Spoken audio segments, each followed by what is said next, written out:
ఇవాళ కాంగ్రెస్ వాళ్ళు నమ్ముకున్నదేమో పచ్చి అబద్ధాల ప్రచారాలను, హైదరాబాద్ లో ఉండే కొంతమంది టీవీ ఛానళ్లను అడ్డం పెట్టుకొని, యూట్యూబ్ ఛానళ్లను అడ్డం పెట్టుకొని దిమాగ్ ఖరాబ్ చేసే ప్రయత్నమేమో వాళ్ళు చేస్తాను. ఇక బీజేపీలకు తెలిసింది ఒకటే ఒక విద్య, రామ్ నామ్ జపనా పరాయమాల అప్నా. 10 ఏళ్ళు ఏం బిక్కినరా అంటే అది చెప్పనికి ఏం లేదు. 10 ఏళ్ళు ఏం చేసిరా మోడీ గారు ఈ దేశానికి అంటే చెప్పేందుకు ఏం లేదు కిషన్ అన్నకు. అందుకే ఏం చెప్పాలి, జై శ్రీరామ్. మేము కూడా జై శ్రీరామే, మాకేం అభ్యంతరం లేదు. కానీ కాకపోతే మీరు ఆడుతున్న ఈ నాటకం, రాముని అడ్డం పెట్టుకుని ఆడుతున్న నాటకం ఏదైతుందో తప్పకుండా అందరం కూడా పసిగట్టవలసిన అవసరం ఉంది.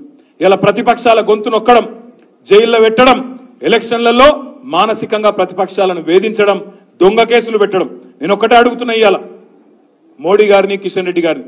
కిషన్ రెడ్డి అంటాడు నిన్న లిక్కర్ స్కామ్ లో ఏమేముందో నేనంతా బయట పెడతా.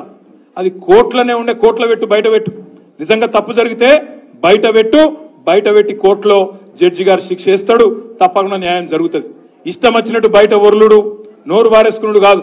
5 ఏళ్లు కేంద్ర మంత్రిగా సికింద్రాబాద్ కి ఏం చెప్పినావో, ఏం చేసినావో ఇప్పటి వరకు చెప్పుమని చెప్పి నేను అడుగుతా ఉన్నా. చెప్పి ఓటు అడుగుమని చెప్పి నేను కోరుతా ఉన్నా. పద్మారావు గారు ఇప్పుడే ఒక మాట అన్నారు, నేను రాబోయే 5 ఏళ్ల పాటు సికింద్రాబాద్ ఎంపీగా మీకు ఎల్లవేళలా ఎమ్మెల్యేగా ఎట్లా అందుబాటులో ఉన్నానో అట్లనే ఉంటా. మీకోసం గొంతు విప్పుతా, మీకోసం పార్లమెంట్ లో కొట్లాడతా, సికింద్రాబాద్ హక్కుల కోసం, సికింద్రాబాద్ ప్రజల కోసం తప్పకుండా మీ గొంతునై పార్లమెంట్ లో వాదిస్తా అనే మాట పద్మారావు గారు చెప్తా ఉన్నారు. ఇలా పోటీ 3 నాయకులకు మధ్యన జరుగుతున్నది. ఒక ఫెయిల్ అయిన ఎంపీ కిషన్ రెడ్డి గారు ఎందుకు పనికిరాడనే ఒక ఆలోచన ప్రజలకు వచ్చి ఖచ్చితంగా ఓడగొట్టాలి కిషన్ రెడ్డిని అనే ఒక ఆలోచనకు సికింద్రాబాద్ లో ఇప్పటికే ప్రజలు అంబర్పేటతో సహా అంతటా కూడా వచ్చినారు. అదే విధంగా ఇంకొక దిక్కేమో ఏక్ మోకఫరస్ ఆద్మీ, ఏక్ మోకఫరస్ లీడర్ దానం నాగేందర్. ఎటు అధికారం ఉంటే అటు పోయి అక్కడ ఇయ్యాల అక్కడ ఆ పార్టీలో పోయిండు నాగేందర్ గారు. రాజీనామా చేయకుండా, నైతిక విలువలు కూడా పాటించకుండా ఆ పార్టీలో పోయిండు. ఇంకో దిక్కేమో ఒక క్యారెక్టర్ ఉన్న నాయకుడు, కష్టమైన నష్టమైన 24 ఏళ్లు ఎత్తిన జెండా దించకుండా కొట్లాడుతున్న నాయకుడు పద్మారావు గారి రూపంలో మనకున్నాడు అనే మాట నేను మీకు విజ్ఞప్తి చేస్తా ఉన్నా.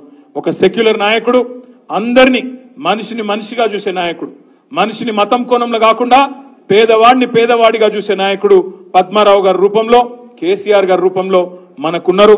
అందుకే నేను మిమ్మల్ని అందరినీ ప్రార్థించేది, పద్మారావు గారి పేరు ప్రకటించగానే ఒక వెల్లువలాగా అభిమానం, ఒక వెల్లువలాగా ప్రజాస్పందన వచ్చింది. बहुत एक जोश, एक जज्बा कि हम लोग जीतने वाले हैं, बिल्कुल जीतेंगे इस बार बोल के सिकंदराबाद में लश्कर में एक माहौल बन गया. बस इस माहौल को बरकरार रखना है, इसको और मजबूत करना है, इसको आगे ले जाके मरी पूरी तरह से पद्माराव साहब अच्छी तादाद से जीतने की हर कोशिश हम लोग करेंगे. भाइयों, मैं एक ही बात आपसे कह के मैं विदा लेता हूं और आपसे रुखसत लेता हूं.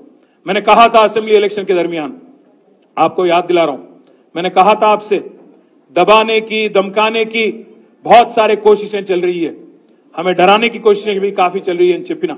आज आप देख रहे हैं क्या हो रहा है, मुल्क में क्या माहौल है आप देख रहे हैं. कभी एक जमाना था हमारे हिंदुस्तान में, एक मुसलमान राष्ट्रपति था, प्रेसिडेंट ऑफ इंडिया, एक सिख प्रधानमंत्री था. तब हिंदुस्तान खतरे में नहीं था, हिंदू महफूज था. पर आज आप देखिए, एक हिंदू प्रधानमंत्री है, हिंदू राष्ट्रपति है, हिंदू चीफ मिनिस्टर है. अब लोग कहते हैं बीजेपी वाले कि हिंदुस्तान खतरे में है, हिंदू खतरे में है.